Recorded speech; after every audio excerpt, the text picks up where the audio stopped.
శ్రీ గరుడ పురాణంలో ధర్మకాండం నుంచి చూద్దాము. గరుత్మంతుడి తీర్థయాత్రలు అంటున్నారు. ఒకప్పుడు వినతాపుత్రుడు గరుత్మంతుడు తీర్థయాత్ర చేయాలనిపించిందంట. వెంటనే విష్ణువు దగ్గరికి వెళ్ళి ఒక నమస్కారం చేశాడట. భగవంతునికి అన్నీ తెలిసినా ఏమీ తెలియనట్టుగా, ఏం గరుడ ఏదో చెప్పడానికి వచ్చావని అడిగారట. అప్పుడు స్వామి, మీకు అన్నీ తెలుసు, ఆయన నన్ను అడుగుతున్నారు. మీ అనుమతి తీసుకొని కొంతకాలం నేను తీర్థయాత్రలు చేద్దామనుకుంటున్నాను. మీ దగ్గర నిత్యం సేవకుడిగా ఉండి ఉన్నాను. కొంతకాలం సెలవులను ఇప్పించండి అన్నాడంట గరుత్మంతుడు. ఎంతకాలం సెలవు కావాలని అడిగాడంట నారాయణుడు. భూలోక కాల ప్రమాణం ప్రకారము 5 సంవత్సరాలు తీర్థయాత్రలు చేస్తాను. వైకుంఠ కాలమాన ప్రకారం నాకు తెలియదు. భూలోకం నుండి పాతాళ లోకానికి వెళ్ళి అక్కడి కాలమాన ప్రకారము 5 ఏళ్ళు తిరగాలి. అక్కడి నుండి స్వర్గానికి వెళ్ళి అక్కడి కాలమాన ప్రకారము 5 ఏళ్ళు, అంటే వేరసి 15 సంవత్సరాలు మధ్య పాతాళ స్వర్గలోకాలు తిరుగుతాను అని గరుత్మంతుడు విష్ణువుని అనుమతి కోరాడట. వెళ్ళిరా, పర్వాలేదు, నీవు తిరిగి వచ్చే వరకు జయ విజయుడిని వాహనంగా చేసుకుంటాను. గజేంద్రుడి రక్షణకే వెళ్ళినప్పుడు నేనొక్కడనే వెళ్ళాను, నువ్వు వచ్చే వరకు సర్దుకుంటాను, వెళ్ళిరా అన్నారట నారాయణుడు. అలా అని గరుత్మంతుడికి అనుమతించారట. పరమాత్మనికి నిజంగా వాహనం అవసరం లేదు. ఆయన ఎక్కడికి కావాలంటే అక్కడ తక్షణం ప్రత్యక్షం అవుతారు. ప్రహ్లాదుని రక్షించడానికి స్తంభంలో నుంచి ప్రత్యక్షం కాలేదా? ఈ స్తంభంలో ఉన్నాడా అని హిరణ్యకశిపుడు అంటే ప్రహ్లాదుడు ఉన్నాడు అన్నాడు. శ్రీ మహావిష్ణువు ఆ స్తంభంలో నుండి ప్రత్యక్షమై తన మహామహిమను చూపించాడు. అలాగే గరుత్మంతుడు లేకుండానే గజేంద్రుడిని రక్షించడానికి వెళ్ళాడు. ఇప్పుడు ఆయన అన్నిట్లో ఉన్నాడు, నాలో ఉన్నాడు, మీలోనూ ఉన్నాడు. మనం చూడాలనుకుంటే తక్షణం మన ఎదురుగుండా పక్షీంద్రుడు లేకపోయినా ఆ పక్షి వాహనుడు ప్రత్యక్షం కాగలుగుతాడు. ఆయన లేని చోటు ఎక్కడుంది? ఆయనకి వాహనం ఏమిటి? తనకి తానే వాహనం, తనకు తానే వైకుంఠము, తానే శంఖచక్రాలు, అన్నీ తానే. అందుకే చిరునవ్వుతో నారాయణుడు వెళ్ళిరా నాయన అని గరుత్మంతుడిని ఆశీర్వదించారట. మహానుభావుడు గరుడు ప్రయాణమయ్యాడట. రివ్వు నెగురుకుంటూ వెళ్ళిపోయాడంట. ముందుగా పాతాళానికి వెళ్ళాడు. భూలోకానికి రాలేదు. పాతాళంలో చూడాల్సిన అన్నీ చూశారట. అక్కడి నుండి స్వర్గలోకానికి వెళ్ళాడంట. స్వర్గంలో కూడా తిరిగాడట. తిరిగి చివరిగా మర్త్యలోకానికి అంటే మానవలోకానికి వచ్చాడట. మానవలోకానికి అసలు పేరు మర్త్యలోకము, అంటే మృత్యువు అస్తి ఇది మర్త్య. మృత్యు ఉంది కానుక మానవుడికి మర్త్యుడు అనే పేరుందట. మర్త్యుడు అంటే మరణం కలిగిన వాడు అని అర్థము. ఈ రోజు ఉండి రేపు పొద్దున్నకి కనబడకుండా పోతాడు కనుక వీడెప్పుడైనా వెళ్ళిపోయేవాడే కనుక మానవుణ్ణి మర్త్యుడు అంటారట. అది తెలియక మానవుడు అబ్బా మేము మర్త్యులమండి అని అంటుంటారు. అంటే మన వెనకాల ఎప్పుడు యమధర్మరాజు యమకింకరులు ఉన్నారు, మృత్యు ఉంది అని అర్థం అన్నమాట. ఆ మరణం కొంతమందికి అజ్య ఈరోజు రావచ్చు, అబ్ద 1 సంవత్సరం తర్వాత వెళ్ళొచ్చు, లేదు శతాంతే 100 ఏళ్ల తర్వాత అయినా సరే మరణం తప్పదు కాక తప్పదు. సో కొందరు సముద్రంలో, నదుల్లో అంటే నీళ్ళల్లో, కొందరు ఆకాశంలో, కొందరు అగ్నిలో, కొందరు నేల మీద మరణిస్తూ ఉంటున్నారు. మరి కొంతమంది తిండి తింటూ చనిపోతారు, ఆహారంతో కూడా మరణం అది. కొంతమంది నిద్రలో, కొంతమంది కూర్చుని వెళ్ళిపోతారు, కొందరు ప్రయాణిస్తూ మరణిస్తారు. మరి కొంతమంది అనేకమైన వారి కార్యక్రమాలను సంపర్కాలలో ఉంటూ ఉండగానే మరణిస్తారు. ఏదేమైనప్పటికీ ఈ లోకంలో ఉన్న వాళ్ళందరూ ఏదో ఒకనాడు వెళ్ళిపోక తప్పదు కనుక దీనికి మత్స్యలోకమని పేరుంది. ఈ మత్స్యలోకానికి వచ్చాక మాత్రం గరుత్మంతునికి ఆనందము, ఆశ్చర్యము, దుఃఖము అన్నీ కలిగాట. మానవులు ఒక్కొక్కడేమో పొట్టివాడు, ఒకడు పొడుగువాడు, ఒకడు జుట్టు లేనివాడు, ఉన్నవాడు, కుంటివాడు, గుడ్డివాడు, ఇలాంటి వాళ్ళని ఎందరినో చూశాడంట ఆయన. గరుడు అంత నిశితంగా పరిశీలించాడంట. ఎంత వ్రాసారో గరుడ పురాణంలో మానవుల గురించి అది చూసినప్పుడు ఆశ్చర్యం కలుగుతుంది. వేళ్ళు ఎక్కువ ఉన్నవారు, వంగపై వేళ్ళు ఉన్నవారు, ముక్కు చప్పగా ఉన్నవారు అంటే చప్పడ ముక్కున్నవాళ్ళు, పొడుగ్గా ఉన్నవారు, పొట్ట పెరిగినవారు, పొట్ట లేనివారు, సన్నంగా దుక్కగా, తిండి ఎక్కువై తిండి లేనివాడు, ఇలా ఉన్నటువంటి జీవులను చూసి వేల వేదల్ని చూసి ఎవరైనా చనిపోతే ఇంట్లో వాళ్ళకి గిజగిజలాడిపోయి బాబోయి అలో లక్ష్మణ అని పొలోమని అనడం ఇవన్నీ చూసి తట్టుకోలేక ఇంకా ఈ భూలోక యాత్ర చాలా అనుకున్నారంట గరుత్మంతుడు. అందుకే పురాణంలో ఏమన్నారంటే భూలోకం నుంచి తిరిగి వెళ్తున్నప్పుడు మాత్రము దుఃఖితులైన జీవుల్ని చూసి అత్యంత దుఃఖితుడైపోయాడంట. ఈ భూలోక మానవుల దుఃఖానికి గరుత్మంతుడు కూడా దుఃఖించాడు. అక్కడి నుంచి అశాంతి కలిగిందంట ఆయనకి. ఏదో తీర్థయాత్రలు చేద్దామా అని పాతాళలోకానికి వెళ్ళాడు. అక్కడ కొంత నయము. అక్కడి నుండి స్వర్గానికి వెళ్తే అక్కడ బాగా నయము. ఎటొచ్చి ఎటుపోయి ఈ భూలోకానికి వచ్చాను. మానవులను చూశాను. ఇక్కడ నాకు అంతా దుఃఖాలే కనపడుతున్నాయి. సుఖాలు పొందేవారు తక్కువ, దుఃఖించేవారే ఎక్కువ అయిపోయి ఉన్నారు, స్వార్థపరులు ఎక్కువైపోయారు అని గరుత్మంతుడు బాధపడిపోయి వెంటనే వైకుంఠానికి వెళ్ళాడట. 5 ఏళ్ళు భూలోకంలో తిరుగుతానన్నవాడు 1 ఏడాది తిరగకుండానే విరక్తి కలిగి వెళ్ళిపోయాడనమాట. అందుకే గరుడికి యాత్ర స్వర్గకాలం 5 ఏళ్ళు, పాతాళకాలం 5 ఏళ్ళు, భూలోకకాలం మాత్రం 1 ఏడే. ఇది కర్మభూమి. ఈ దేశము మహాయోగుల మర్మభూమి. ఈ దేశము శర్మభూమి అంటే శాంతి భూమి. ఇటువంటి భూమికి ఎప్పటికీ వినాశనం ఉండదు, శుభము తప్ప అంటున్నారు. గరుత్మంతుడు తీర్థయాత్ర అనంతరము వైకుంఠ దర్శనానికి వెళ్ళాడంట. వైకుంఠంలో ప్రవేశించగానే ఎక్కడలేని దివ్యానుభూతి మళ్ళా కలిగిందంట. ఎందుకని? వైకుంఠంలో రజోగుణ తమోగుణ ప్రవృత్తులు లేవు కనుక. మానవలోకంలో ఉన్నట్టుగా సత్వ రజ తమో గుణాలు కలిగిన వారు అక్కడ ఉండరు అట. వైకుంఠంలో కేవలము శుద్ధ సత్వగుణమే. ఆ లోకంలో వినాశనం లేదు, ఆ లోకంలో మార్పు ఉండదు. అక్కడికి వెళ్ళిన వాడు ఎప్పుడూ ఒకే రకంగా ఉంటాడు. అక్కడ ఏ మాయ పని చేయదు. శ్రీమన్నారాయణ యొక్క మహాయోగ మాయ తక్కిన వాళ్ళని పీడిస్తుంది, కానీ వైకుంఠం వాళ్ళని ఏమీ చేయదంట. అక్కడ రాగము ఉండదు, ద్వేషము ఉండదు, అశాంతి ఉండదు, ఒకరి మీద ఒకరు పిట్టకథలు చెప్పుకోవడము ఉండదు. కళల్లో జరిగిన మన అనుభూతులు అత్యావశ్యక స్థితిలో కొందరు ఉత్తములకు చెప్పుకోవాలి, ఎవరికి పడితే వాళ్ళకి చెప్పకూడదు. అది ప్రమాదం కూడాను. దానివలన అనుభూతులు పోతాయి, ఇబ్బందులు వస్తాయి. మంచి మాట్లాడుకోవాలి, చెడు సాధ్యమైనంత వరకు తగ్గించుకోవాలి. అనవసరమైన ప్రసంగము పతనోన్ముఖిని చేస్తుంది. ఎంత గొప్ప సాధకుడైనా సరే పతనం అయిపోవడానికి కారణము అనవసరమైన ప్రసంగము. సాంగత్యం చేయాలి, కానీ చేసే ముందు అవతలి వాడి స్థాయిని చూసుకోవాలి. సత్సంగత్యం చేయాలనుకున్నారు, ఎవరు కనబడితే వాళ్ళతో మాట్లాడితే అది దుస్సాంగత్యం అవుతుంది. వైకుంఠంలో అలాంటివి ఏమీ ఉండవు. వైకుంఠంలో ఎక్కడ చూసినా విష్ణువు యొక్క కాంతే ఉంటుంది. అక్కడ ఉన్నటువంటి వారంతా విష్ణు స్వరూపాల్లా కనబడతారు, దివ్యకాంతితో ఉంటారు. కోటి సూర్య ప్రభాభాసమంలో అయి ఉంటారు. కోటి చంద్ర సుశీతలను కలిగి ఉంటారు. అటువంటి చోటికి గరుత్మంతుడు చేరుకున్నాడు. ఆయన వెళ్ళిన సమయానికి శ్రీమన్నారాయణుడు ఉయ్యాల్లో డోలా సేవలో ఉన్నారట. ఒక అందమైన ఉయ్యాల్లో నారాయణుని లక్ష్మీదేవి అప్పుడప్పుడు ఊపుతూ ఉన్నారట.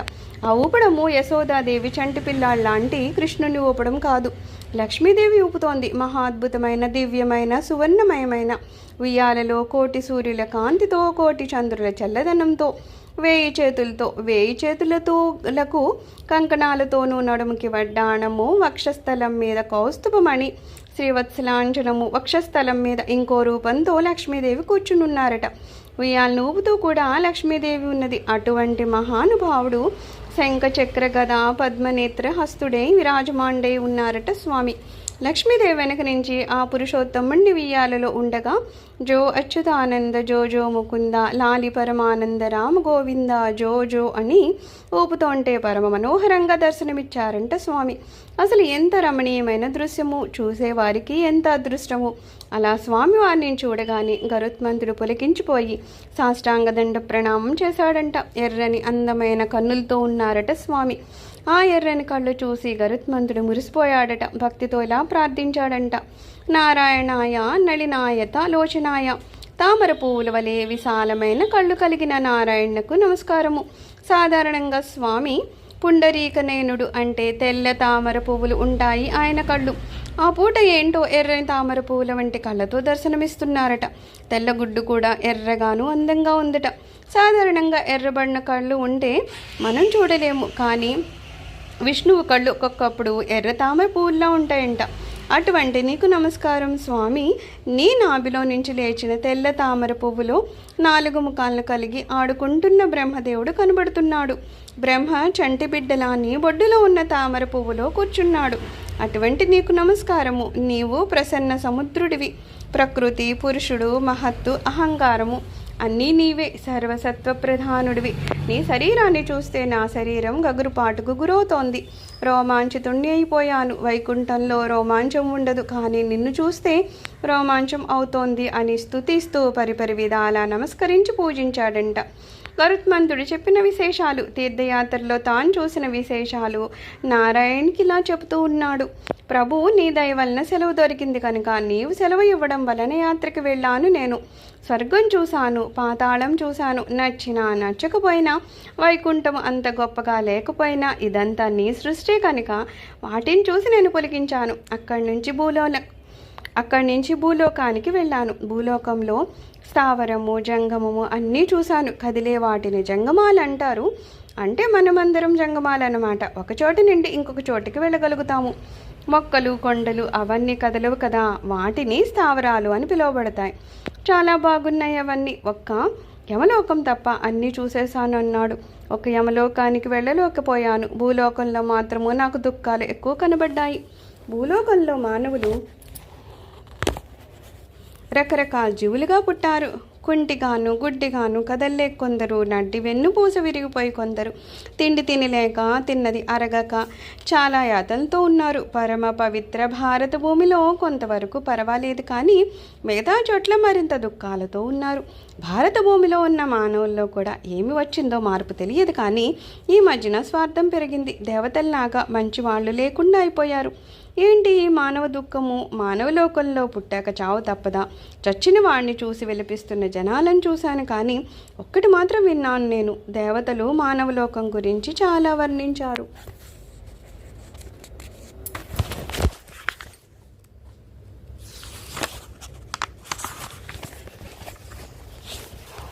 ఏమని? గాయంతి దేవాః కిల గీతకాని ధన్యాస్తు ఏ భారత భూమి భాగే స్వర్గాపవర్గస్య ఫలార్జనాయ భవంతి భూయః పురుషాసురత్వాత్. ఒకప్పుడు నేను దేవతలు అనుకుంటున్న మాటల్ని విన్నాను. దేవలోకంలో ఏమున్నది? సుఖము, ముసలితనం ఉండదు, చావు ఉండదు, ఉన్నంతకాలం సుఖంగా ఉంటాడు. కానీ ఇదొక బ్రతికేనా? ముక్తి కావాలంటే భారత భూమిలో పుట్టాలి. భారత భూమిలో అనేక నదులున్నాయి, తీర్థస్థలాలు ఉన్నాయి, సముద్రాలు ఉన్నాయి, అనేక దేవాలయాలు ఉన్నాయి, స్వయంభూ ఆలయాలు ఉన్నాయి, మానవ ప్రతిష్టాలు కొన్ని, సద్గురువుల యొక్క మహిమలు కొన్ని ఉన్నాయి. అటువంటి చోటికి వెళ్ళి తీర్థయాత్రలను చేసి, సాధనలు చేసి, తపస్సులు చేసి, ఆలయాలకు వెళ్ళి దర్శనం చేసుకొని, యజ్ఞాలను చేసి ఆ తర్వాత వైకుంఠానికి వెళుతుంటారు జీవులు. కానీ స్వర్గంలో ఉన్న వాళ్ళకి అవి ఉండవు కదా, అందువలన వాళ్ళకి ముక్తి లేదు కదా అని దేవతలు అనుకుంటున్నారు. ఇంకా అది విని మానవ లోకంలో ఉన్న వారందరూ సుఖంగా ఉన్నారేమో, తపస్సు చేస్తున్నారేమో, మోక్షం పొందుతున్నారేమో అనుకుని భూలోకానికి వెళ్ళాను. తీరా వెళ్తే తపస్సు చేసేవాళ్ళు కొద్ది మంది కనబడితే వ్యసన పరులు ఎక్కువ కనబడుతున్నారు. కొందరు తాగుబోతులు, కొందరు తిరుగుబోతులు, కొందరు అనారోగ్యవంతులు, కొంతమంది అలాంటి వారే ఎక్కువ కనబడుతున్నారు. అప్పుడు నేను చావు పొంది విలపిస్తున్న ఒక స్థలానికి వెళ్ళాను. ఇక చనిపోతున్నాడు అనగానే వాడి నేల మీద పడుకోబెట్టారు. ఆ తర్వాత పూర్తిగా చనిపోయాక నేలంతాలికి వాడి శవాన్ని అక్కడ పడుకోబెట్టారు. అక్కడ చాలా పనులు చేశారు. ఆ పనులు ఎందుకు చేశారో తెలుసుకోవడానికి నేను నీ దగ్గరికి వచ్చాను అని గరుత్మంతుడు నారాయణతో అడిగాడు. నా మొదటి ప్రశ్న ఏంటంటే, చావగానే మనిషిని మంచం మీద నుండి ఎందుకు భూమి మీద పడుకోబెడుతున్నారు? అలా పడుకోబెట్టిన తర్వాత ఆ చనిపోయిన వాడి నోట్లో పంచరత్నాలు వేశారు. పంచరత్నాలంటే బంగారము, వెండి, ముత్యము, నీలము, పగడము, ఈ ఐదింటిని వాడి నోట్లో వేస్తారు. మరొక చోట ఏం చేశారు అంటే, ఆ శవాన్ని దింపి ఆ శవం పక్కన నోట్లో సప్తధాన్యాలు వేశారు. సప్తధాన్యాలంటే వ్రీహి, యవలు, గోధుమలు, పెసలు, మినుములు, కొర్రలు, శనగలు. ఈ 7 ధాన్యాలే వేయాలి. చనిపోయిన వాడి నోట్లో మిగతావి వేయకూడదు. కాళ్ళేమో దక్షిణం దిక్కుకు ఉండి తల ఏమో ఉత్తరం కేసి ఉండేలా పడుకోబెట్టారు. అంటే కాళ్ళు దక్షిణం కేసి ఉన్నాయంటే చూపులు దక్షిణం కేసే చూస్తున్నాయని అర్థం. అలా పడుకోబెడతారనమాట. ఇప్పుడు కలియుగంలో చాలామంది తలే దక్షిణం కేసి ఉండేలా పెడుతున్నారు. అది కాదు ధర్మము. గరుడ పురాణం ఏం చెప్పిందంటే 2 కాళ్ళు దక్షిణం చూడాలి, తల ఏమో ఉత్తరం కేసి ఉండాలి. పడుకోబెట్టేటప్పుడు దర్బలు వేసి పడుకోబెట్టారు. ఆ సమయంలో ఈ వ్రతం దగ్గర రకరకాల వస్తువులు దానం చేశారు. గోదానము 16 రకాల అంటే 16 దానాలు, తిలలు, లోహాలు, స్వర్ణము, పత్తి, ఉప్పు, సప్తధాన్యాలు, భూదానము, గోదానమినా దానాలు చేశారు. కొంతమంది బంధువులు వచ్చి చనిపోయిన వాడి దగ్గరుండి బ్రతికి ఉండగానే నీకు సరిగ్గా సేవ చేయలేకపోయాను, మమ్మల్ని క్షమించు అంటున్నారట. అంటే రకరకాల క్షమాపణలు. బ్రతికి ఉండగా ఏం ఉన్నా లేకపోయినా మాత్రము గరుత్మంతుడు ఆశ్చర్య రూపంలో వింటూ ఉండగా, నాన్న నీకు అన్నం పెట్టలేదు, నన్ను క్షమించు అన్నాడట ఒకడు. ఏది అడిగితే అది ఇవ్వలేకపోయానని భార్య అంటోందట. ఇలా బంధువులు అందరూ కూడా ఏవేవో పాతవి గుర్తుకొస్తాయి కదా, అవన్నీ గుర్తు తెచ్చుకొని దుఃఖం పొందుతున్నారట. భక్తితో క్షమాపణ అడుగుతారో లేదో తెలియదు. బ్రతికి ఉండగా ఇవ్వరు, కానీ చనిపోయిన తర్వాత అవన్నీ గుర్తుకొస్తాయట. అడిగింది ఇవ్వలేకపోయామని చనిపోయిన వారి దగ్గర క్షమాభిక్ష అడుగుతున్నారు. ఇలా చనిపోయిన వారిని ఎందుకు క్షమాభిక్ష అడుగుతున్నారని గరుత్మంతుడు విష్ణువుని అడిగాడు. ధర్మకాండంలో మరికొంతమంది తిలలు, లోహాలు, స్వర్ణము, ఉప్పు, పత్తి, భూదానము, గోదానం వంటివి చేశారు.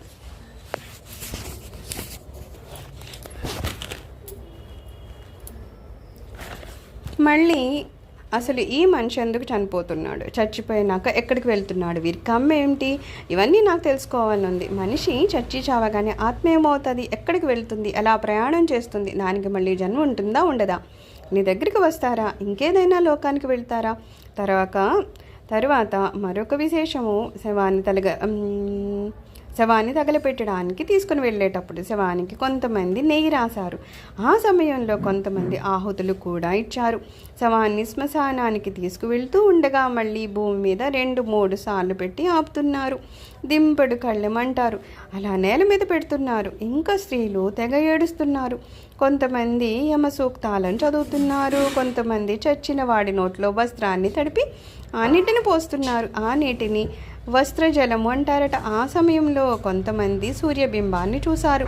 కొందరు రాళ్ళు నేల మీద పెట్టారు. మరి కొంతమంది గరికలను పెట్టారు. కొంతమంది నోట్లో వేసుకొని ఆవాలు, గరిక, వేపాకులు నమలడం మొదలుపెట్టారు. ఇలా విచిత్రమైన దృశ్యాన్ని చూశాను. శవాన్ని తగలబెట్టేదాకా ఒకే వస్త్రాన్ని ధరించి ఆ ఒక్క వస్త్రంతోటే లోపల ఉపవస్త్రాలు లేకుండా స్త్రీ పురుషులు స్నానం చేశారు. పిండ ప్రదానాలు చేస్తున్నారు. కొంతమంది 10 రోజుల పాటు రకరకాల కార్యక్రమాలు చేశారు, దానాలు చేశారు. ఇదేంటో నాకు అర్థం కాలేదు. ఇవి కాక కొంతమంది ఏడాది పాటు మాసికాలు పెడుతున్నారు. ఏడాది గరుత్మంతుడు భూలోకంలో ఉన్నాడు కదా, 12 మాసాలకు 12 మాసికాలు పెట్టడం చూశాడనమాట. మధ్యలో ఓనమాసికాలు పెట్టారట, అంటే సంవత్సరికాలు పెట్టారు. ఇక్కడ నుండి తర్వాత దినాలు పెడతారట. ఈ ప్రక్రియ అంత ఏంటో నాకు అర్థం కాలేదు. ఇంతకీ ఈ విశేషాలు నీవు మాత్రమే నాకు చెప్పగలవు. కారణము, నేను యమలోకాన్ని చూడలేదు. దానికి సంబంధించింది ఇదేనేమో అని అనిపిస్తుంది అని లోక శ్రేయస్సు కోసము గరుత్మంతుడు ఈ ప్రశ్నల్ని నారాయణ్ణి అడిగాడట. అప్పుడు గరుత్మంతుడు అడిగిన ప్రశ్నలకు నారాయణుడు గోలోక కృష్ణ రూపాన్ని ధరించి ఆయనకి సందేహాలను తీర్చాడట. ఇది ధర్మకాండం యొక్క విశేషము. ధర్మకాండను విన్నవాడు, చదివినవాడు ఎవ్వడు అధర్మపరుడు కాడు. యముడి దర్శనం చేసుకోడు. దర్శనం చేసుకున్నా యముడి దివ్య మంగళ రూపం చూస్తాడు తప్ప భయంకరమైన రూపం చూడడు. కాబట్టి నరకానికి వెళ్ళకూడదు అనుకున్న వారు శ్రద్ధగా ధర్మకాండని వినాలట, చదవాలట. గరుత్మంతుడు అంటే స్వామికి ఎంతో ఇష్టం కదా. అందుకే భగవద్గీతలో ప్రహ్లాదశ్చామి దైత్యానాం కాల కలయతామహం మృగాణాం చ మృగే ద్రోహం వైనతేయశ్చ పక్షిణాం, అంటే రాక్షసుల్లో ప్రహ్లాదుణ్ణి నేనే, వృక్షాలలో అశ్వత్థ వృక్షం అంటే రావి చెట్టుని నేనే, పక్షుల్లో గరుత్మంతుడిని నేనే అని ఈ విధంగా ఏ ప్రాణుల్లో తాను ఎవరో చెప్తూ పోయాడట. కాబట్టి గరుత్మంతునికి భగవంతుడికి తేడా లేదు. తన శక్తితో మరో రూపాన్ని ధరించాడు. అందువలన గరుత్మంతుడు అడిగిన ప్రశ్నలకు శ్రీహరి, వత్స నాయన, చాలా అద్భుతమైన ప్రశ్నలు వేశావు. ఇవన్నీ యమలోకానికి సంబంధించినవి. నువ్వు అడిగినట్లే అసలు ఈ ప్రేతకాండ ఏమిటి, ధర్మం ఏంటి, ఈ మానవ శరీరం ఏంటి, ఎందుకు వచ్చింది, ఎలా విడిచిపెడతారు, ఈ విశేషాలన్నింటినీ అందజేస్తున్నాను విను అని చెప్పడం మొదలుపెట్టారట. ఒకప్పుడు మానవుల హితం కోరుకొని నేను యముడు అనే మహానుభావుణ్ణి సృష్టించాను. పేరుకి ఆయన బ్రహ్మ సృష్టి అయినప్పటికీ యమధర్మరాజు నా అంశతోనే జన్మించారు. ఆయనకి యమలోకము అనే లోకాన్ని సృష్టించిచ్చి దానికి ఆయన్ని అధిపతిని చేశాను. సూర్య భగవాన్కి సంధ్యాదేవికి పుట్టిన 2వ కుమారుడు వైవస్వతుడు.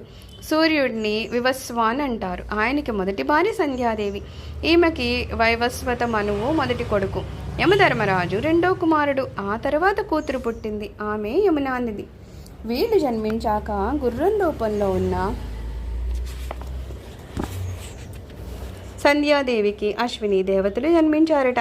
యమధర్మరాజు మహాతపస్సు చేశాడు. వారణాసికి వెళ్ళాడు. విశ్వేశ్వరుని పూజించాడు. తన పేరు మీదుగా ధర్మరాజేశ్వర లింగాన్ని ప్రతిష్ఠించాడు. ఆ లింగ ప్రతిష్టకు మెచ్చుకున్న విశ్వనాథుడు యమలోకానికి అధిపతిని చేశాడు. ఆ యమలోకము విష్ణువు యొక్క సంకల్ప సృష్టి మొత్తము బ్రహ్మచేత విష్ణువు చేయిస్తాడు. కానీ వెనుక నుండి నడిపించేది విష్ణువే. విష్ణువు యొక్క సంకల్పంతో బ్రహ్మగారి యొక్క బుర్రలో లోకాలు సృష్టించాలన్న కోరిక కలుగుతుంది. ఆ కోరిక వలన లోకాలు ఆవిర్భవించాయట. ప్రాణులు ఆవిర్భవిస్తాయి. పైకి బ్రహ్మ కనపడతాడు, కానీ వెనుక ఉండి నడిపించే శక్తి అంతా శ్రీ మహావిష్ణువే. ఆయన శక్తి వల్లనే యమలోకం ఏర్పడింది. దహన సంస్కారాలు, దానికి పాటించాల్సిన నియమాలు యమలోక భూలోకంలో ఉండే వాళ్ళకి దక్షిణం దిక్కున ఉంటుంది. దక్షిణం కేసి ప్రయాణం చేసి అలా ఊర్ధ మార్గంలో వెళ్తే అక్కడ ఉంటుంది మహాభయంకరమైన మార్గము, యమ మార్గము. చాలా దూరం భూలోకం నుండి పుణ్యాత్ములు ఎవరైనా మరణిస్తే యమలోకానికి వెళ్ళడానికి 10 రోజులు పడుతుంది. అందుకని 10 రోజులు ఇక్కడ కర్మకాండ చేస్తాము. పాపాత్ములకు భూలోక కాలమానం ప్రకారము యమలోకం వెళ్ళడానికి 1 సంవత్సరం పడుతుంది.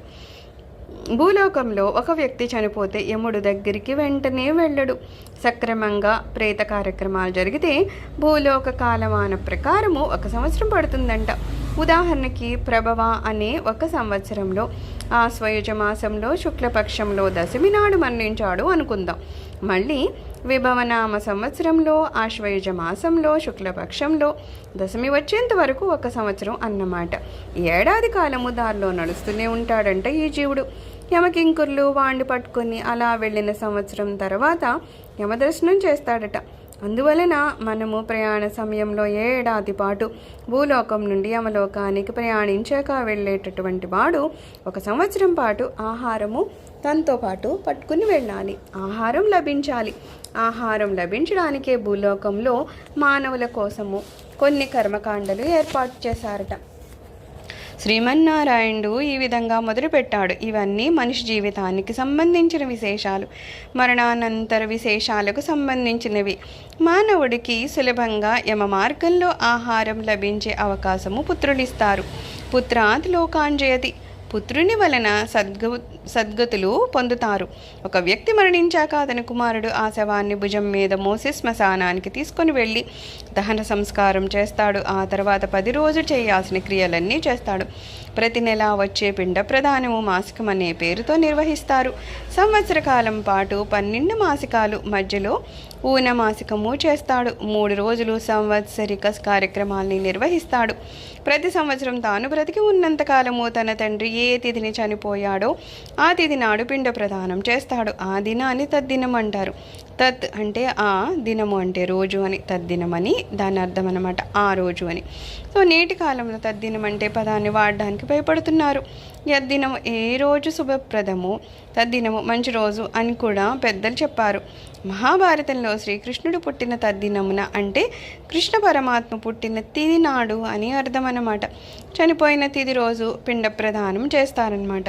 మాసికాలు, తద్దినము, దహన సంస్కారము, మరణించిన తర్వాత 10 రోజులు చేయాల్సిన కార్యక్రమాలు సక్రమంగా చేయడం వలన మరణించిన వారి యొక్క ఆత్మకు శుభములు చేకూరుతాయట. పాపాలు కొన్ని అయినా నశిస్తాయంట. అప్పుడు వాడు యమ మార్గంలో సుఖంగా ప్రయాణిస్తాడట. అందువలన ఇన్ని రకాలుగా తండ్రికి సరి అయిన మార్గము, మంచి గతి అందిస్తున్నాడు కనుక కుమారుడు ఉండి తీరాలి. పెళ్లి కాని వారు, పెళ్ళి అయినా యావజ్జీవితము సంతానము లేని వారు ఉంటారు. మరి అలాంటి వారు ఏం చేయాలి? సంతానము లేకపోతే మోక్షం లేదని గరుడ పురాణము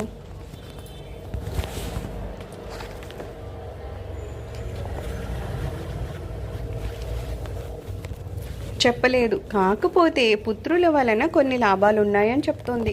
పుత్రులు ఉండడం వలన దహన సంస్కారాలు బాగా జరుగుతాయి కనుక అప్పుడు ఆ తండ్రికి ఊర్ధ్వక్రియలు కొంచెం సుఖంగా ఉంటాయి. ఊర్ధ్వక్రియల వలన ప్రయాణం బాగుంటుంది. కొన్ని నరకాలు తప్పుతాయి. పుత్రులు లేనివారు గంగా నదిలో నిరంతరం స్నానం చేసి గంగను కీర్తించడము, చనిపోయేటప్పుడు గంగను నోట్లో పోయడము, ఇది ఉత్తమ గతి. నిరంతరము గాయత్రి జపం చేస్తే నరకం అనేదే రాదు. భగవద్గీత నిరంతరం భక్తితో గానం చేయడము, ఆవుని భక్తితో నిరంతరము పూజించి ఆవుకు చేయాల్సిన సేవలు చేయడం వలన నరకానికి వెళ్ళే మార్గంలో సుఖ ప్రయాణం చేస్తారు. 5వది గోవిందుడు. అందుకే శంకరాచార్యుల వారు భజ గోవిందం అన్నారు. గోవింద నామస్మరణము అంత్యకాలంలో చేయడం వలన యమభయం అనేది పొందడు. ఈ 5 కార్యాలను నిరంతరం చేస్తే ఆ వ్యక్తి అద్భుతమైన శుభలోకాలను పొందుతాడు. నిష్ఠతో చెయ్యాలి. ఒక అపూర్వమైన మార్గము మన పురాణాలు చెప్పాయి. అదే భాగవత సప్తాహం. తాను బ్రతికి ఉండగా చేసుకుంటే ఆ వ్యక్తి అదృష్టవంతుడవుతాడు. పోనీ బ్రతికి ఉండగా భాగవత సప్తాహం చేయించుకోలేకపోయినా మరణించిన తర్వాత అయినా సరే వారి పేరు మీదుగా 1 సంవత్సరం లోపు భాగవత సప్తాహం చేయడం ద్వారా యమ మార్గ ప్రయాణం సులభమవుతుందట. యముడి దగ్గరికి వెళ్ళగానే యముడు గౌరవించి సువాసనతో కూడిన బంగారు పుష్పమాలల్ని వేసి వారి వారి అదృష్టాన్ని బట్టి వైకుంఠానికో, బ్రహ్మలోకానికో, కైలాసానికో, కనీసం స్వర్గానికో, ఉత్తమ లోకాలకు పంపుతాడంట. ఎందుకంటే భాగవత సప్తాహ ఫలితం పొందడానికి కూడా కొన్ని యోగాలు ఉండాలి. మహాపాతకాలు చేసిన వారికి భాగవతం ధారపోస్తే వాడు వైకుంఠానికి వెళ్ళకపోయినా నరకం నుండి అయితే విముక్తిని పొంది స్వర్గానికి వెళ్తాడట. ఆ తర్వాత భూలోకంలో ఉత్తమ జన్మలను పొందుతాడట. ఉత్తమ జన్మ తర్వాత భాగవతుడవుతాడు. ఈ జన్మలో ముక్తి పొందుతాడు. కనీసం 2 లేదా 3 జన్మల తర్వాత అయినా సరే ముక్తి పొందుతాడు. ఈ జన్మలో ముక్తి పొందకపోయినా కనీసం 2 లేదా 3 జన్మల తర్వాత అయినా ముక్తి పొందుతాడు. మానవుడు మరణించాక ముక్తి పొందడానికి సులభ ఉపాయము భాగవతము సప్తాహ దీక్షతో పారాయణం చేయించుకోవడం లేదా చేయడము అని అంటున్నారు. కుమారుడు తప్పనిసరిగా శ్మశానానికి శవాన్ని మోసుకొని పోవాలి. నిప్పు పట్టుకోవడానికి ఒక కొడుకు మాత్రమే ఉంటే వాడు నిప్పు ఉన్నదాన్ని మధ్యలో బంధువుల చేతికిచ్చి కాసేపైనా భుజం మీద పెట్టుకొని పోవాలి.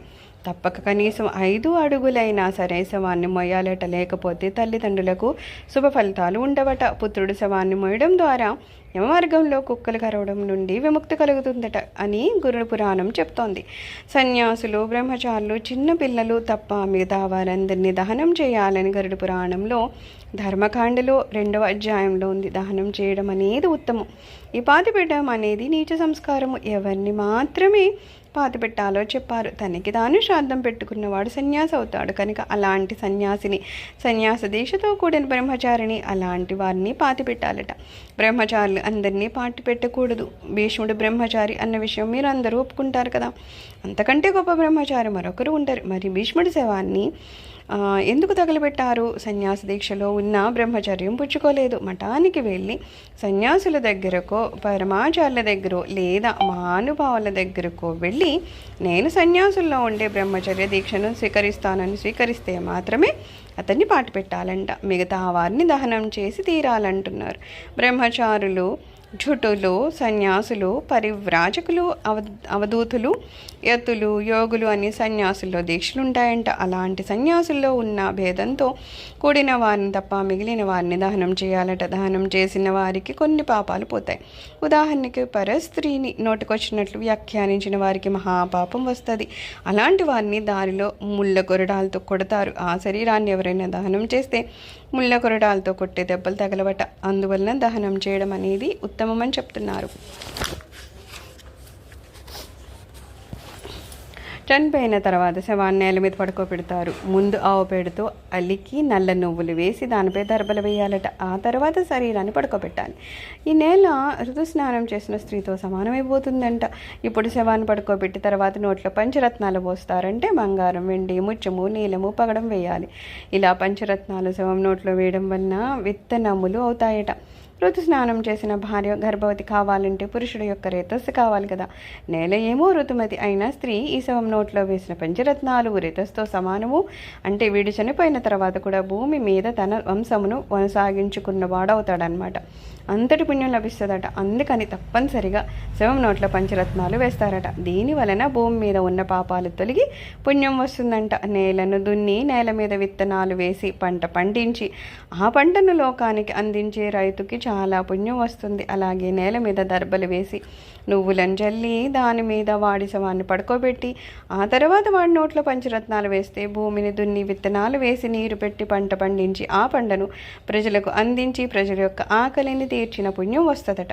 అందుకని నోట్లో పంచరత్నాలు వేస్తారట. దీని వలన వాడు అయితే స్వర్గం వంటి ఉత్తమ లోకాలకు వెళ్తాడు. లేదా అదృష్టం బాగుంటే వాడి తరపున వారు భాగవత సప్తాహం లాంటిది చేయిస్తే వైకుంఠానికి కూడా వెళ్ళవచ్చు. లేదా ఏదైనా ఉత్తమ గతి వస్తుందని చెప్తున్నారు.